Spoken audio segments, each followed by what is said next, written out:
سلامونه دوستانو، ستړي مشئ. الله دې وکړي چې روغ به وئ راته. دوستانو په نننۍ ویډیو کې زه ستاسو درو پوښتنو ته جواب وایم چې ډېرې زیاتې پوښتل کیږي. اوله پوښتنه د پروزونو خلاصولو باره کې ده. دوهمه پوښتنه کوم چا چې وطن کې 6 میاشتې وخت پورې شوی وي نو آیا دا کسان به بیرته وکولی شي چې متحده عربي اماراتو ته لاړ شي؟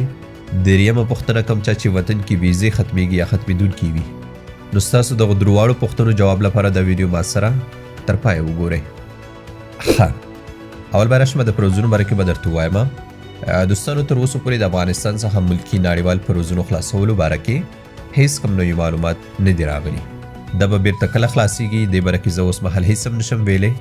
زه چې څومره هم د هوایي شرکتونو والا سره تماس نیسم یا د افغانستان ملکي هوایي چلن ادارې خپل رسمي فیسبوک پاڼه ګورم نو تر اوسه پورې هیڅ داسې معلومات نه کېږي چې د افغانستان څخه به نړیوال ملکي پروزونه بیرته کله خلاص شي. یوه لار به د ازبکستان هم اوس مهال بنده ده. تاجکستان لارې باره کې ما تېره ویډیو کې ویلي وو چې زه به دې لارې باره کې پلټنه کوم او زما پلټنه لا هم جریان لري چې کومې نتیجې ته پرې ورسېدم انشاءالله هغه هم تاسو سره شریکوم. خو اوس مهال لپاره د افغانستان څخه نړیوال ملکي پروزونه که هغه اماراتو ته که هغه سعودي عربستان ته یا نورو ملکونو ته دغه واړه بند دي. صرف پاکستان ته د کم ایر ځینې پروزونه کېږي چې هغې ټکټ هم دومره ګران شوی بس څه به ووایو او ځینې خاص پروزونه هم کېږي خو نور چې کوم دی هغه اوس مهال نه کېږي. را به شم ستاسې دوهمې پوښتنې ته. دوهمه پوښتنه هغو کسانو باره کې به کوم چا چې وطن کې 6 میاشتې وخت پورې شوی دی نو آیا دا کسان کولی شي چې بیرته اماراتو ته راشي؟ دوستانو د دې په اړه اماراتو حکومت کله چې پروزونو نه بندیز لرې کېده په هغې کې وضاحت ورکړی و کوم چا چې وطن کې 6 میاشتې وخت پورې شوی دی نو دا کسان هم کولی شي چې بیرته اماراتو ته راشي. خو دلته یو خبره ده په تاسو کې کوم چا باندې چې وطن کې 6 میاشتې وخت پورې شوی دی تاسو به واړه خپلې ویزې په سیسټم کې چیک کوئ.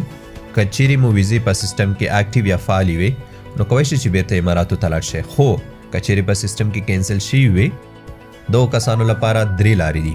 یوه ده چې خپل ارباب دې جوازاتو ته ولیږي مطلب کوم چا چې ویزه ده هغه دې هلته ورته ووایي چې دا کس د خلاتو له وجې نه دی توانېدلی چې اماراتو ته بیرته راشي نو اوس د ویزه په سیسټم کې کینسل شوي ده نو که سلاري موږ لپاره د دې کس ویزه بیرته فعاله کړئ.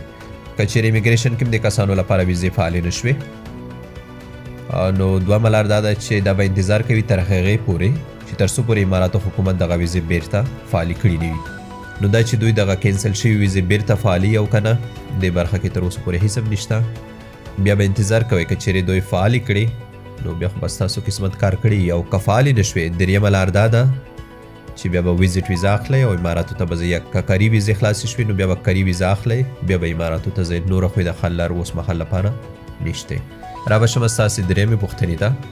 کوم چا چې وطن کې ویزې ختم شوي دي هغه به څه کوي؟